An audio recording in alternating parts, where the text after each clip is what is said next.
Il me revient donc de commencer ce week-end, ou de presque commencer, après la conférence de Pierre Sauvagne, à qui je pourrais expliquer en aparté pourquoi il y a du miel dans la liste. Pour une fois que je peux expliquer à mon collègue de systématique quelque chose qu'il ne connaît pas, c'est...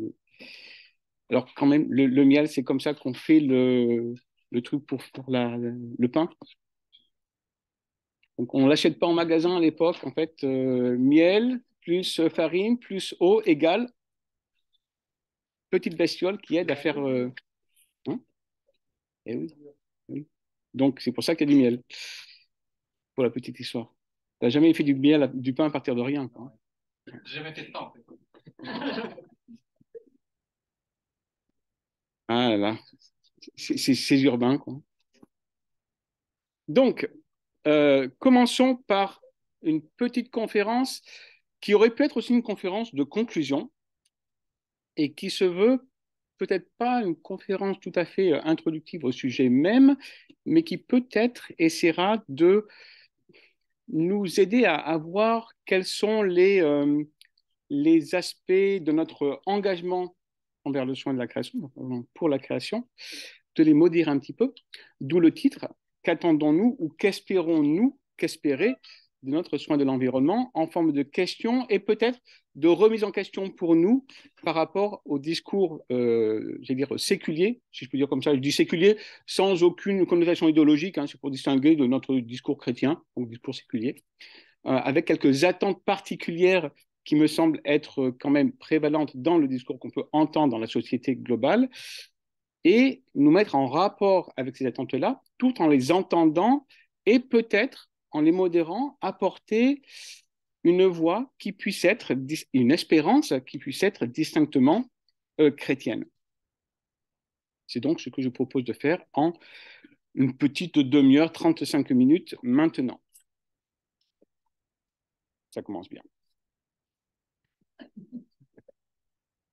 Alors, inutile de vous demander hein, si vous avez entendu parler donc d'urgence ou de responsabilité climatique, car l'expression est dans tous les rapports gouvernementaux, en France et ailleurs bien sûr.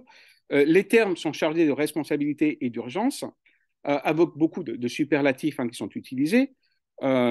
Superlatifs, je dis tout de suite, hein, qui sont légitimes. C'est la crise la plus sérieuse que l'humanité ait connue, la plus grande injustice, on en parlera tout à l'heure, et aussi la dernière chance. Bon, la dernière chance, hein, pour mettre un petit peu d'accent. Antonio Guterres, si vous ne l'aviez pas reconnu, secrétaire général des Nations Unies, disait ainsi en 2019, ça fait quelques années, mais je pense que l'appel n'a pas changé. Notre Terre qui se réchauffe lance un cri glacial, stop, si nous ne changeons pas de toute urgence nos modes de vie, nous mettons la vie elle-même en danger. Et effectivement, l'état d'urgence est pour beaucoup déclaré. Encore une fois, toutes ces références à ces superlatifs-là ne sont pas là ni pour ridiculiser, ni pour affirmer ou légitimer les deux, simplement pour souligner la prévalence de ce discours. C'est juste un constat dans ma bouche. La question que je pose maintenant n'est ainsi pas celle des actions à entreprendre afin de lutter contre la crise climatique ou pour manifester au mieux notre son de la création, pas plus que ce n'est de savoir quelle est la vocation écologique que l'Écriture assigne aux hommes. C'était une autre conférence que j'ai proposée à mes collègues. Finalement, on a choisi celle-là. La question posée part du principe, aussi, que ce soit bien clair entre nous, que nous sommes appelés à prendre soin de la création dans laquelle Dieu nous a placés pour y être ses représentants. Et Pierre Sauvagne l'a rappelé dans sa méditation biblique. Surprenant d'ailleurs, quand tu as lancé Lévitique 2, je me suis dit, comme ta femme, où c'est qu'il va en venir? Je l'avoue, hein, pendant un bon moment, je me suis gratté la tête. Ma question est la suivante. Quelle est la question?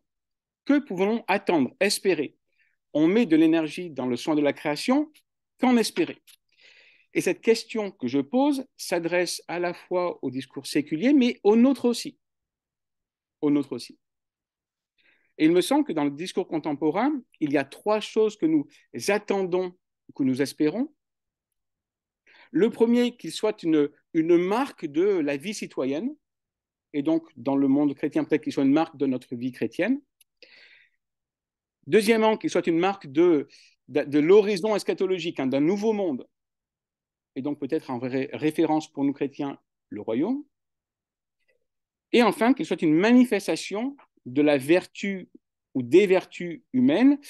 Et dans le discours séculier, il me semble que parmi toutes ces vertus-là, la justice est au cœur du discours contemporain. Qu'attendre de ces trois choses? Et donc, je propose en fait un rapport distinctement dans notre réflexion chrétienne. Donc, je ne m'arrête pas tout à fait sur les apports du discours séculier, que je considère un petit peu connu par vous tous, hein, si vous lisez un petit peu les infos au jour le jour concernant le soin de la création. Première chose que nous pourrons attendre, c'est que cela soit une règle donc, de la vie citoyenne et donc pour nous de la vie chrétienne. Première chose que nous pourrions en attendre. Et d'ailleurs, entre nous, celui qui dit vivre sous la seigneurie et la bienveillante direction du Dieu de la création devrait aussi manifester par sa vie entière qu'il a été transformé par ce Dieu de l'Écriture. Et là, il y a quelque chose de tout à fait légitime à attendre que nous représentions, hein, Dieu, Père, Fils, Esprit, non pas Christ à l'image duquel nous sommes transformés par l'Esprit, mais aussi du Dieu créateur, dont Christ est bel et bien le médiateur, comme le disait Calvin.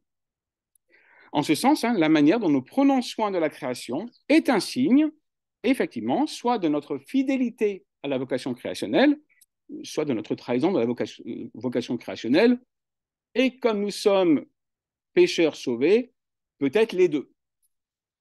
Peut-être. Dans cette première élan, une chose peut revenir dans notre parcours biblique, et je pense que Rert fera un rapport vétérotestamentaire dans un petit moment, qui peut-être n'est pas vétérotestamentaire pour rien. Et la première chose, c'est qu'il y a quand même dans le langage de l'Ancien Testament, et en particulier le langage prophétique, un lien établi entre le soin ou la condition du pays et la situation spirituelle du peuple de Dieu. Un lien entre soin du pays comme étant un petit peu le témoin spirituel, hein, la jauge de où en est la fidélité du peuple de Dieu. Et ce lien-là est là aussi tout à fait compréhensible, d'ailleurs, parce qu'il n'est pas tout à fait faux. Regardez le langage prophétique. Nous devons bel et bien agir en conséquence de ce que nous croyons. Et dans l'Ancien Testament, l'éloignement du peuple de Dieu, hein, qui se tourne vers les idoles, est régulièrement accompagné d'un jugement qui est jugement sur le peuple, mais aussi sur le pays. Le pays est ravagé, il est dévasté et il ne porte plus de fruits. Et donc, il en va ainsi de notre foi chrétienne. Nous ne croyons pas seulement, mais nous vivons selon notre foi, comme Jésus nous y appelle, comme Paul nous y appelle, comme l'ensemble de l'Écriture nous y appelle.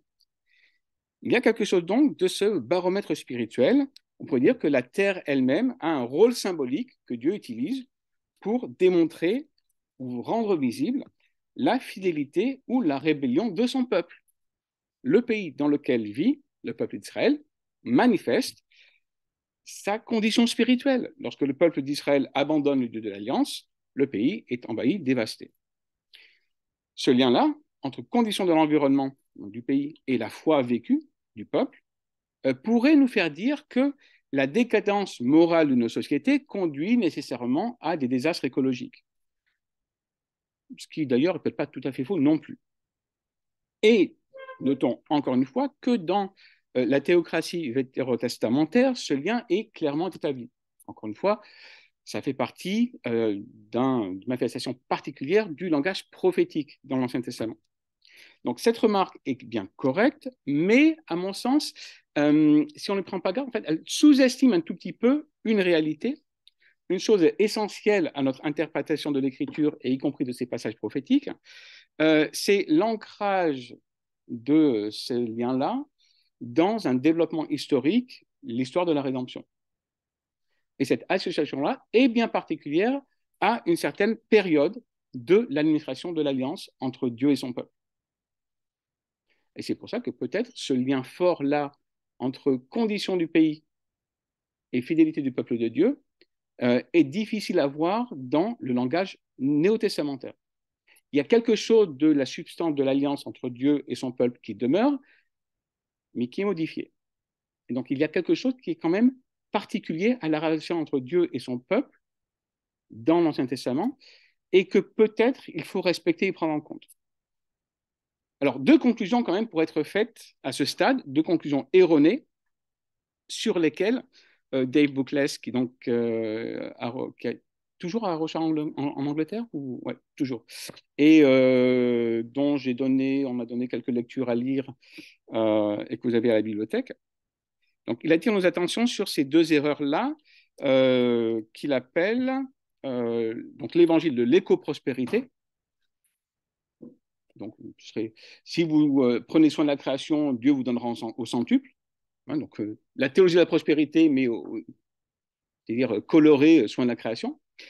Première erreur. Deuxième, penser qu'en fait, il n'y a pas de lien du tout entre notre condition spirituelle et le soin de la création, que finalement, la conclusion, ce serait, du moment que vous croyez en Dieu, que vous avez reçu Jésus-Christ dans votre cœur, le reste n'a aucune importance. Deux erreurs à ne pas faire. Entre les deux, il y a quand même pas mal de positionnements qui restent encore possibles. Hein.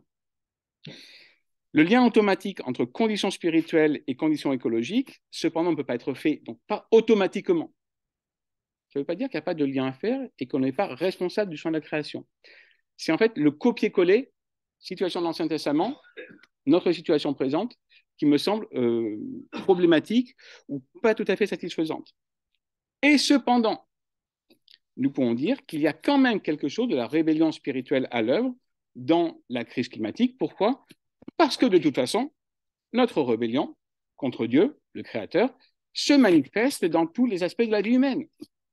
Et donc, ce n'est pas une surprise que notre rébellion par rapport à Dieu se manifeste partout, y compris dans notre relation dysfonctionnelle avec l'environnement.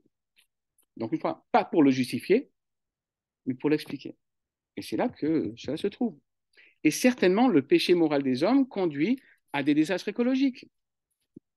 Et nous devons rappeler quand même aussi fortement que dans l'Ancien Testament, ce lien-là est fortement établi avec le peuple de Dieu. Et donc, la condition spirituelle du pays est particulièrement adressée en fait au peuple de Dieu. Et Dieu ne s'adresse pas aux Assyriens ou aux Égyptiens en jugeant la condition de leur terre, mais au peuple de Dieu. Alors peut-être qu'il y a quelque chose de personnel qui devrait nous interroger. Hein. Finalement, nous maintenant, peuple de Dieu de la Nouvelle Alliance, que se passe-t-il pour nous? Quel appel Dieu nous adresse-t-il? L'incapacité à assurer les voies de Dieu a bel et bien un effet néfaste sur le pays parce que notre péché se manifeste en toutes choses. Et c'est peut-être d'abord là qu'il faut trouver le lien. Ce sera toujours le cas jusqu'à ce que Christ revienne et que Dieu restaure, lui, entièrement la création. Et en attendant, nous vivrons dans un environnement qui va subir encore les effets de la malédiction de Genèse 3 et qui va languir après ce jour où Dieu le restaurera. C'est l'image de l'enfantement de Paul en Romains 8. Notre attitude envers la création de Dieu est-elle règle de la vie chrétienne? Eh bien, Dave Bookless, que j'ai dit tout à l'heure, nous encourage à ne pas être ce qu'il appelle des éco-pharisiens, grosso modo, adoptant un mode de vie en relation avec la création contraire à la foi en un Dieu qui, lui, aime sa création. Donc, prétendre croire en Dieu en ne regardant pas notre manière de vivre, c'est une forme de éco-pharisaïsme. C'est un petit peu hypocrite. L'hypocrisie, dire une chose et faire autre chose. Alors, c'est comme ça que Bookless utilise le terme dans son livre. Il y a un deuxième sens qu'on pourrait utiliser, que j'ajoute, donc je ne remplace pas, mais j'ajoute à ce qu'il dit. Il y a quand même un deuxième sens de l'hypocrisie et du pharisaïsme qu'il ne faut pas oublier et qui est aussi de juger l'autre par un critère que nous ne pouvons pas nous appliquer à nous-mêmes. Et donc, il ne faut pas oublier celui-là. Hein, l'hypocrisie, ce n'est pas simplement dire quelque chose et faire autrement, C'est aussi vouloir attendre de l'autre quelque chose que nous n'arrivons pas à faire nous-mêmes. Et donc là, peut-être que cette attente de notre engagement envers le soin de la création comme étant un petit peu le signe de notre vie chrétienne doit peut-être être un petit peu modérée parce que ne risquons pas l'hypocrisie en jugeant un chrétien à cause de son manque de vie éco-responsable, alors que moi-même ne peux pas vivre entièrement l'amour pour la création de Dieu. Parce que je ne le peux pas, parce que je suis encore pécheur. Et que même dans mes meilleurs efforts, je ne serai jamais aussi fidèle à l'appel créationnel de Dieu parce que nous sommes encore pécheurs. Ce n'est pas une excuse, c'est une explication. Et là, il y a une différence entre justifier quelque chose et l'expliquer. Et vous verrez dans ma petite conférence aujourd'hui, ça reviendra assez régulièrement. Expliquer quelque chose et le justifier ou l'excuser, ce sont deux choses différentes. Cela ne veut pas dire que nous ne sommes pas encouragés à pratiquer et à agir de manière responsable envers la création, en attendant ce jour où Dieu lui-même fera advenir une autre réalité. Et donc là, le chrétien est dans une tension, peut-être vivifiante, mais une tension que nous n'avons d'autre choix que d'accepter. Et peut-être que cette tension nous met mal à l'aise et que nous aurons soit tendance à ne pas être responsables de cet appel aux soins de l'environnement, ou peut-être vouloir trop de ces soins-là. Mais il y a une tension qui est inhérente à cet ordre dans lequel nous vivons maintenant. Dans notre société, il y a une tendance très prononcée à attendre la perfection des œuvres humaines. Vous l'avez peut-être remarqué, dans ce domaine-là, mais dans d'autres aussi, il y a une sorte de purisme absolu, moral, exigé par la société. Et dans le discours contemporain écologique, on exige cette même pureté absolue. Et si vous ne faites pas partie de la solution, vous faites partie du problème. Et il n'y a pas de milieu. Et cela nous conduit peut-être à attendre trop de nos œuvres humaines. On les charge trop d'attentes et d'espérances. Attendons-nous de sauver la planète? Dans le langage séculier, oui. Parce que justement, à part l'homme, il n'y a rien. Et si ce n'est pas vous qui sauvez le monde, ce sera personne. Et donc tout est perdu. C'est oublier que les œuvres humaines sont vaines. Alors, je ne savais pas que Pierre Sauvain allait mentionner le terme, mais les œuvres humaines sont vaines. Il faut bien s'entendre cependant sur ce que veut dire ce terme-là.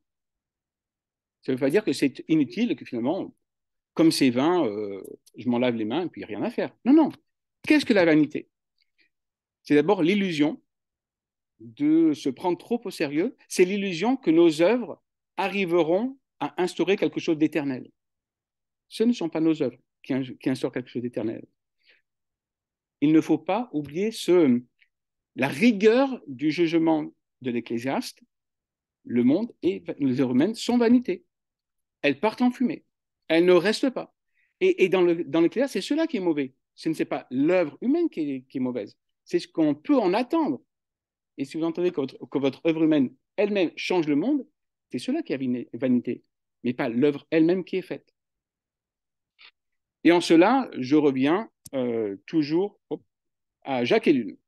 Jacques Ellul qui dit ceci, Colette, donc l'Ecclésiaste, n'est pas une espèce de penseur désolé qui baisse les bras en disant vanité, que nous entendons ensemble à quoi bon? À quoi bon? Il est un chirurgien habile qui débride les plaies, la plaie même de la toute vie humaine, et fait apparaître l'incroyable magma de nos croyances, de nos prétentions, de nos absolus, de nos occupations.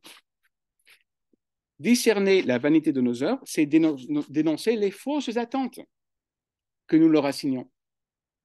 C'est pas ne rien faire, c'est dénoncer les fausses attentes de nos œuvres. Vanité des vanités ne signifie pas c'est moralement mauvais. C'est une chose qui part en fumée. Une chose qui part en fumée est forcément mauvaise. Elle ne reste pas. Les œuvres humaines sont provisoires, partielles et éphémères. Dans un monde déchu, c'est la qualité de nos œuvres. Elle n'en reste pas moins nécessaire. C'est là l'attention aussi pour nous.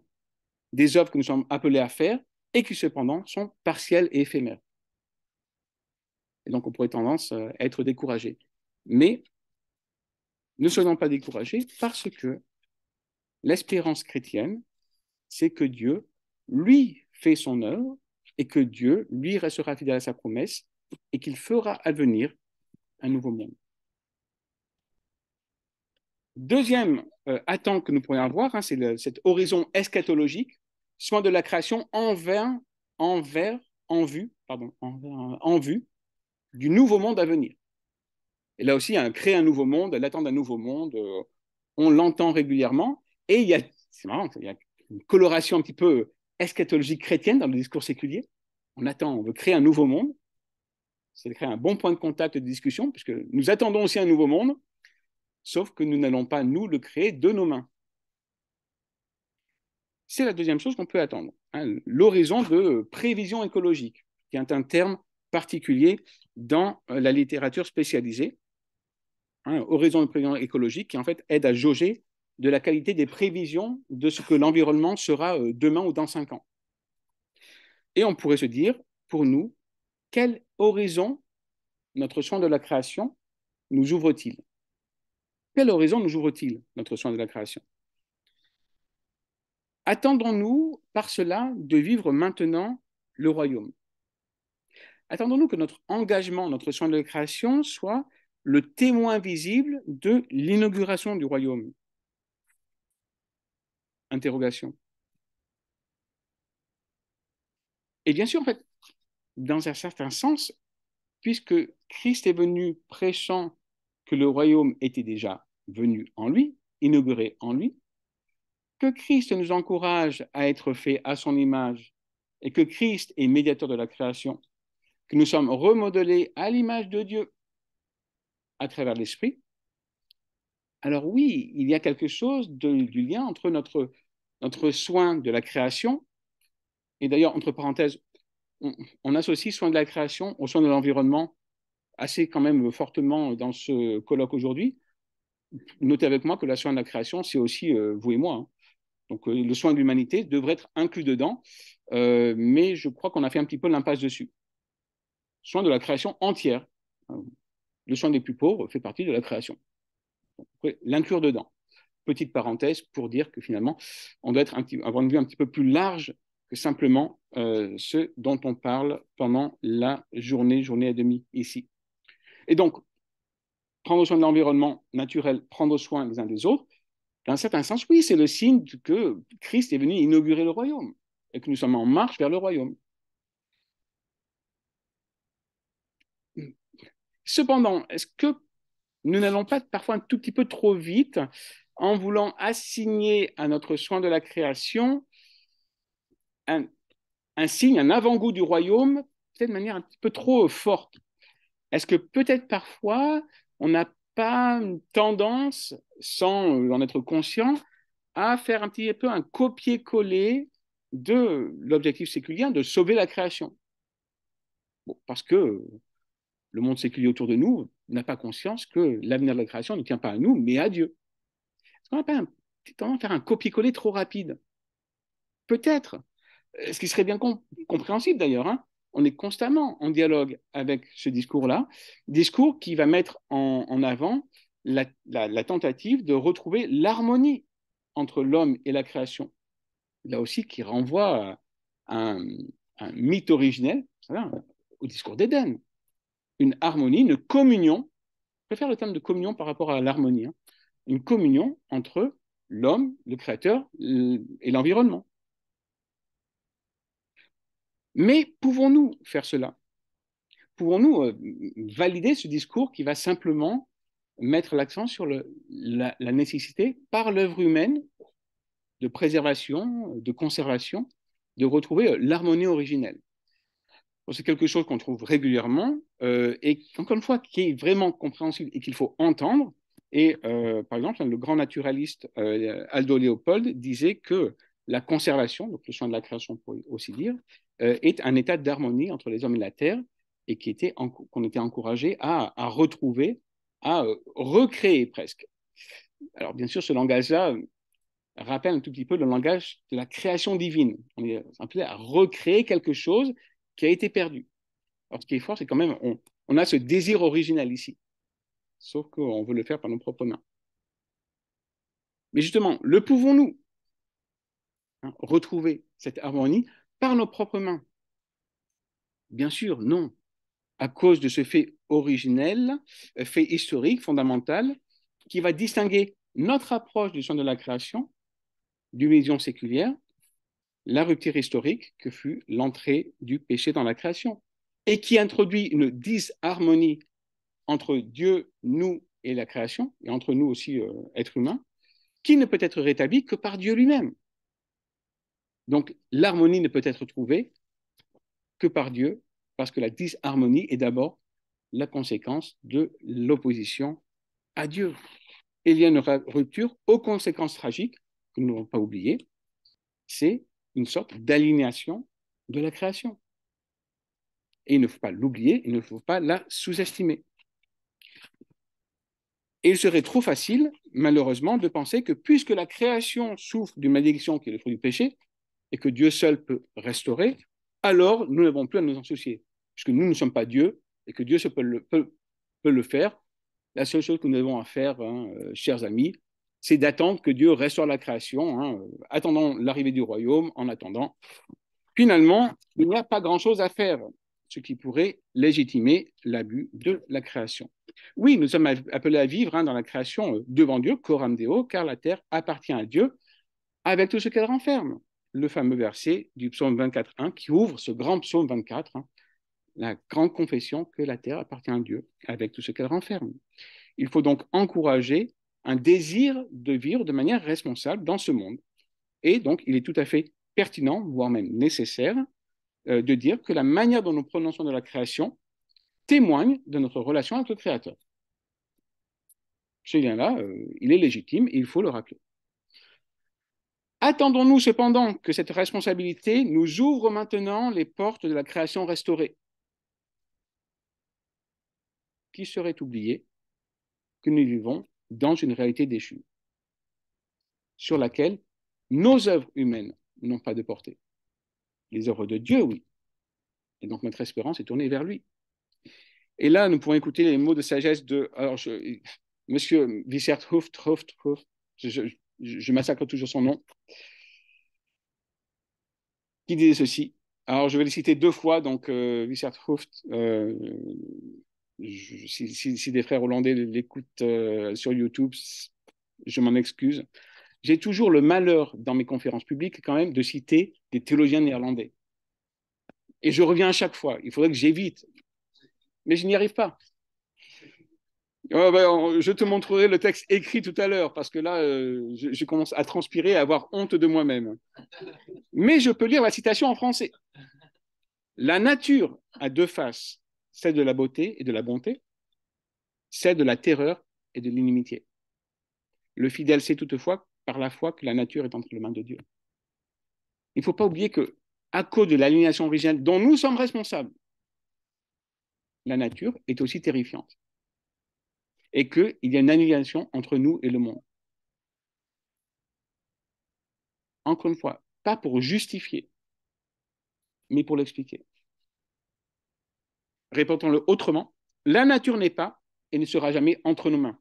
En finalité, même maintenant, même avec tous les abus dont nous sommes la cause, la nature maintenant n'est pas entre les mains de l'homme. Elle ne l'a jamais été et elle ne le sera jamais.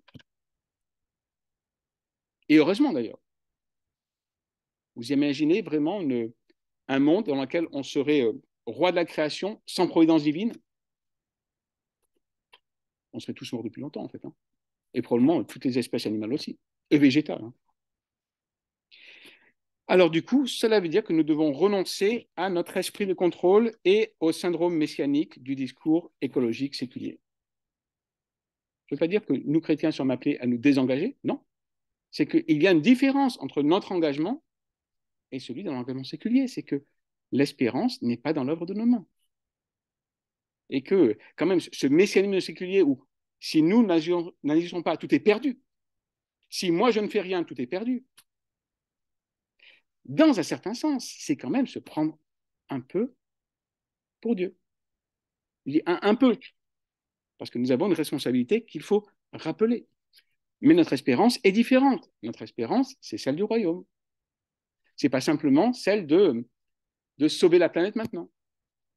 C'est d'être responsable de notre vie maintenant, et Dieu nous demandera des comptes de tout ce que nous faisons, aussi, hein, que ce soit bien clair entre nous. Et cependant, l'espérance, c'est celle du royaume. D'une création restaurée par Dieu. Une création restaurée par Dieu. Dieu restaurera un jour le monde. C'est notre espérance. Et cela ne dépend pas de nos actions. Bien que nos actions fassent partie de la vie chrétienne. Là aussi, il y a les deux pôles, il y a une petite tension. Ça ne dépend pas de nous et nous sommes appelés à ne pas rester simplement en disant Dieu fera son œuvre. L'espérance ne tient pas à nos actions, bien que nos actions soient nécessaires. Et il faut garder les deux. Vous allez dire que c'est un petit peu paradoxal. Malheureusement, je pense que c'est ce à quoi l'Écriture nous appelle. Cela ne détruit pas l'espérance que nous pouvons avoir de la restauration de l'environnement. Cela ne limite pas et n'annule pas notre responsabilité de tous les jours. Cela lui donne un fondement d'espérance différent. Et donc, du coup, la vie que nous avons, notre engagement envers le soin de la création, peut être une apologétique parce que son fondement et sa direction eschatologique est différente. Alors, est-ce que je ne limite pas un tout petit peu ici la portée de l'action chrétienne? Je ne crois pas, je n'espère pas, mais elle m'a au cœur une autre attente. C'est l'attente et le désir de Dieu qui fera toutes choses. Alors, ceci dit, je pense aussi que notre discours actuel sur l'espérance, que je tiens depuis un petit moment, ne doit pas s'arrêter là, mais doit nous diriger vers quelque chose de plus. Et je voudrais recentrer notre soin de la création sur une vertu essentielle qui est celle de l'amour. Motivation de l'amour qui nous dirige vers la grâce et l'amour reçu gratuitement par le Seigneur et en premier. Nous aimons parce que nous avons été aimés les premiers. Nous agissons avec bonté et générosité parce que nous avons reçu bonté et générosité en premier. Même si le monde, lui, dégénère, nous sommes appelés à cette même active pratique chrétienne. L'espérance donne une direction à notre engagement, mais elle n'est peut-être pas le fondement de notre motivation de nos actions. Il me semble que la motivation sociale néo-testamentaire est en effet beaucoup plus directement celle de l'amour que celle de l'espérance. L'espérance donne direction, mais quelle est la motivation au quotidien de mon engagement? C'est l'amour de Dieu et du prochain. C'est l'amour de Dieu et du prochain.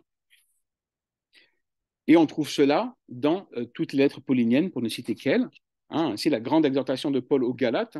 Ainsi donc, pendant que nous en avons l'occasion, pratiquons le bien envers tous. Envers tous. Et surtout envers les frères en la foi. Galates 6. Et c'est une conclusion non pas seulement en Galates 6, mais plus largement du passage que Paul a commencé en 5.13 et qui prend comme motivation essentielle celle de l'amour. Car toute la loi est accomplie dans une seule parole, celle-ci, tu aimeras ton prochain comme toi-même. Et si, au chapitre 6, Paul peut écrire, en verset 7, ne vous y trompez pas, on ne se moque pas de Dieu. Ce qu'un homme aura semé, il le moissonnera aussi. S'il peut dire cela, c'est parce que, au chapitre 5, verset 13, il est question de ce grand résumé de la loi de Dieu, la loi de l'amour. L'un va avec l'autre. Plus clairement encore, Paul va exhorter les Thessaloniciens ainsi, en sa première lettre, au chapitre 3, que le Seigneur fasse abonder et déborder votre amour les uns pour les autres et envers tous les hommes. Là aussi, il y a une extension, à l'exemple de celui que nous avons pour vous. Puis il y a aussi la notion forte de Paul d'imitation. Imiter Paul, comme Paul imitait Christ, on le retrouve ici. Pour Paul, c'est bien l'amour qui est la motivation de notre attitude de compassion envers tous les hommes.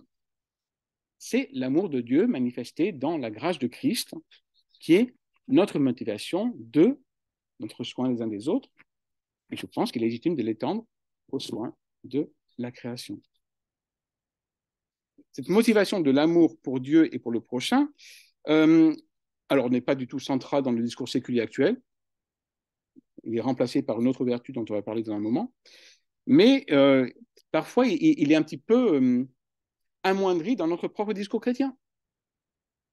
Parce que parfois, on se fait à l'image du discours qu'on entend. Et parfois, même dans notre discours à nous, hein, et je m'inclus dedans, notre motivation pour le soin de la création perd cette qualité-là de l'amour. Elle n'est pas une motivation première. Et c'est peut-être un petit peu regrettable.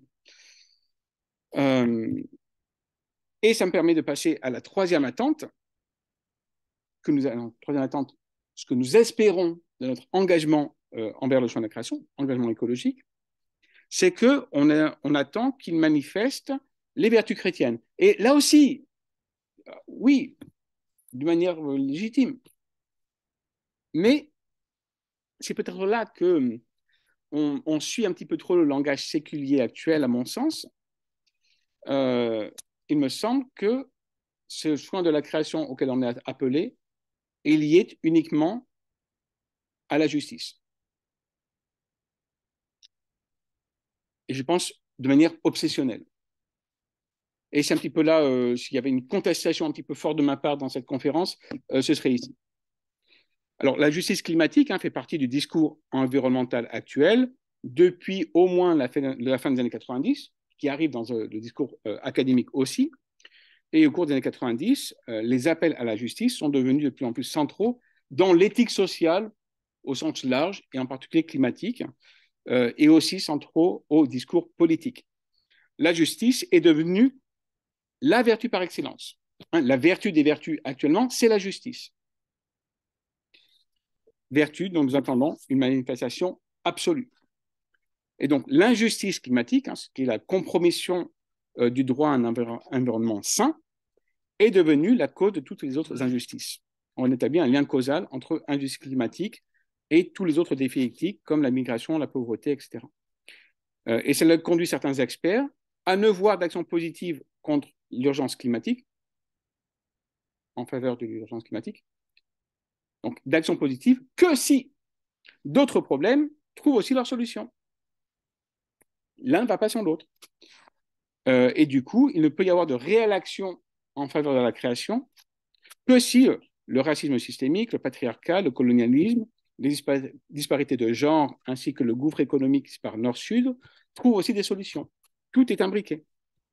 Alors, le premier problème de cette analyse, pour moi, c'est que, alors c'est fondé sur une vue très humaniste de l'homme, où l'homme peut être la solution à tous les problèmes.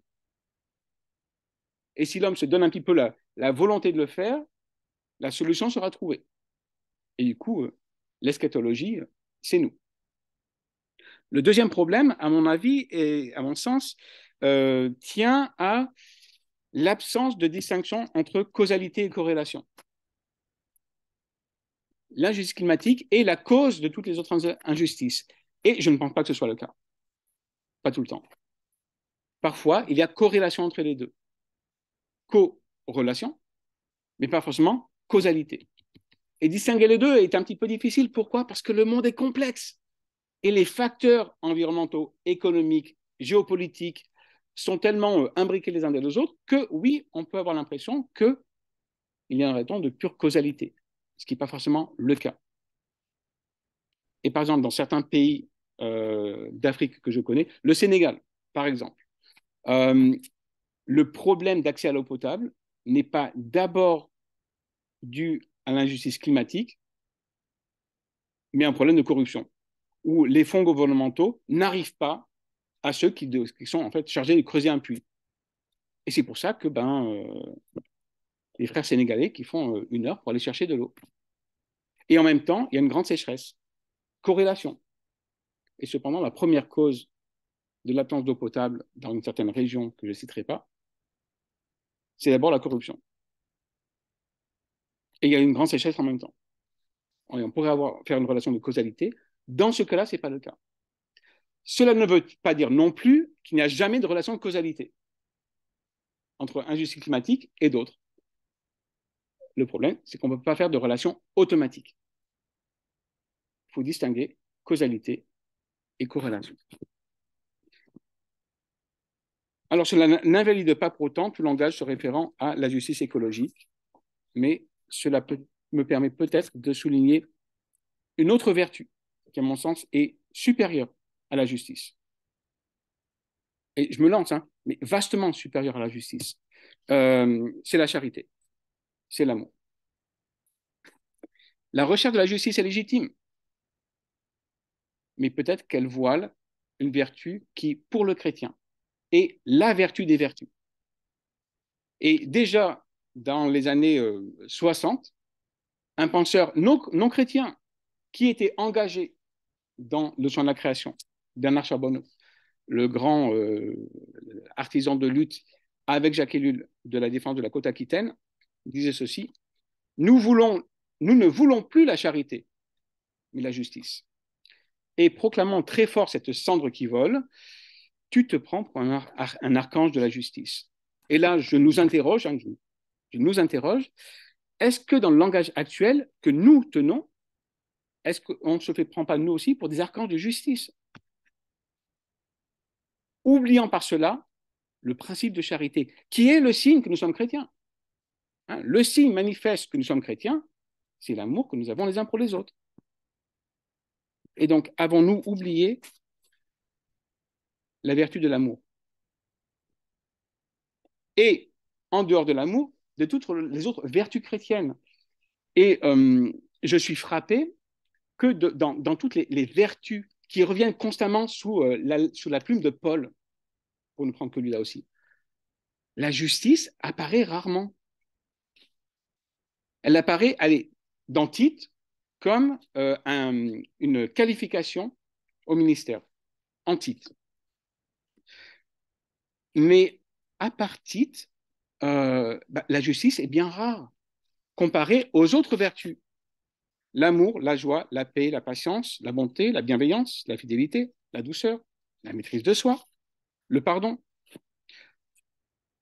et toute la générosité, l'hospitalité, qui reviennent plus, la sobriété, le contentement, qui sont des caractéristiques, des vertus chrétiennes, qui reviennent beaucoup plus souvent que la justice elle-même. Et donc, dans notre soin de la création, si on copie-colle le langage qui associe le soin de la création à la justice, est-ce qu'on n'oublie pas l'essence de la vie chrétienne? Et la vie chrétienne n'est pas d'abord marquée par la vertu de la justice, mais par les autres, au premier rang desquels est l'amour. Vous allez me dire, mais la justice n'est-elle pas une manifestation de l'amour? Oui, on peut trouver des moyens pour le lier, c'est vrai. On peut dire que la justice, c'est la manifestation sociale de l'amour. Oui. Mais dans notre discours, que faisons-nous de l'amour et des autres vertus? Et ce sont elles qui qualifient la vie chrétienne. Et il faut commencer par là. Notre société fait de la justice la valeur absolue. L'apologétique chrétienne que nous pouvons faire entendre doit réaffirmer et doit vivre le fait que l'amour est la vertu des vertus parce que c'est celle qui a été motivation de la grâce de Dieu envers nous. Et donc nous devrons venir à cela. Amour et donc compassion pour le reste. Moi qui pensais tenir seulement une demi-heure, me voici à 2 minutes de la fin de la conférence. Et donc il est temps de conclure. Ça tombe bien. Alors déjà, dans les années 70, le fameux théologien néerlandais dont je me refuserai de prononcer le nom. Ah non, alors là, je l'ai déjà cité. Je le ferai tout à l'heure. Nous mettait en garde contre le danger de passer d'une théologie qui dédaignait la nature à une théologie qui sacraliserait la nature. Alors, avons-nous franchi cette ligne? Alors, la vision écologique séculière, à mon avis, l'a franchie, mais c'est normal, puisque la vision séculière n'a pas idée qu'il y a un Dieu créateur qui attend quelque chose de nous. Donc là, la ligne est franchie, mais le monde séculier n'a pas conscience qu'il y avait une ligne à franchir, donc on ne peut pas le reprocher non plus. Hein. Avons-nous franchi la ligne? Je ne pense pas. Mais se poser la question, c'est garder la mise en garde aussi. Donc nous poser la question, c'est nous rappeler qu'il y a peut-être une ligne à ne pas franchir. Et conscient que la sagesse chrétienne nous appelle à reconnaître nos limites, recevons aussi l'exhortation d'Henri Blocher à être mus par un esprit de mesure et de sobriété dans notre soin de la création, mais dans notre langage aussi. Pas que dans le soin de la création, mais dans notre langage les uns envers les autres. Esprit de mesure et de sobriété. Alors, de notre temps ensemble, je propose de retenir 3 choses. Qu'attendre dans notre soin de la création? engagement et espérance. Hein, responsabilité et espérance. Mais qui se manifeste, à mon avis, à travers trois repositionnements nous distinguant de la perspective séculière contemporaine. Première révision ou repositionnement, revoir nos attentes à la baisse, revoir les attentes de nos œuvres. Donc, ne pas revoir en fait ce qu'on fait, hein, mais ce qu'on en attend. C'est le langage de la vanité des lunes, qui disait en lisant Politique déjà, excellent bouquin si vous voulez le relire, hein, allez le rappeler avec sagesse là aussi, que les êtres humains sont par nature éphémères. En fait, moi, j'irais même plus loin que lui. Je pense que les œuvres humaines sont éphémères, même dans la création avant la chute. Elles le sont d'autant plus après la chute. Deuxième, revoir notre discours sur la justice. Vous voyez que quand je dis revoir, ça ne veut pas dire qu'il n'y a pas de discours sur la justice à avoir. Hein. C'est le revoir. Repositionner la justice par rapport à l'amour. Et faire un renversement. Pas l'annuler, pas dire la justice et l'environnement, aucun lien, mais c'est faire une sorte de réordonnement. Finalement, la foi chrétienne réagence aussi en nous les vertus, les recrée et les réagence. Et troisièmement, ah ben voilà, alors le bête copier-coller en préparation de PowerPoint. Bien, et ben troisièmement, alors, reproposer notre langage, notre discours sur l'amour comme motivation de nos actions. Si je suis engagé dans le soin de la création et le soin des autres êtres humains, c'est par amour et compassion, en réponse à l'amour et la compassion reçus de Dieu. Donc, trois repositionnements que je pense être nécessaires afin de faire de ces attentes-là un discours, un positionnement apologétique. Et en conclusion des conclusions, louons et prions donc le Dieu de la création, hein, Père, Fils et Saint-Esprit, l'adorant, lui, pour l'espérance certaine qui nous est donnée. Et oui, offrons des prières de repentance, hein, par rapport à ce que nous ne faisons pas et à notre abus de la création, mais aussi des prières languissantes, de désir ardent, pour ce jour où Dieu restaurera toutes choses, jour glorieux où nous vivrons enfin, mais à ce moment-là seulement, une relation de communion entre nous, avec l'environnement et par-dessus tout avec Dieu, car il ne faut pas oublier que le royaume est bel et bien d'abord la communion avec Dieu. Merci de votre attention.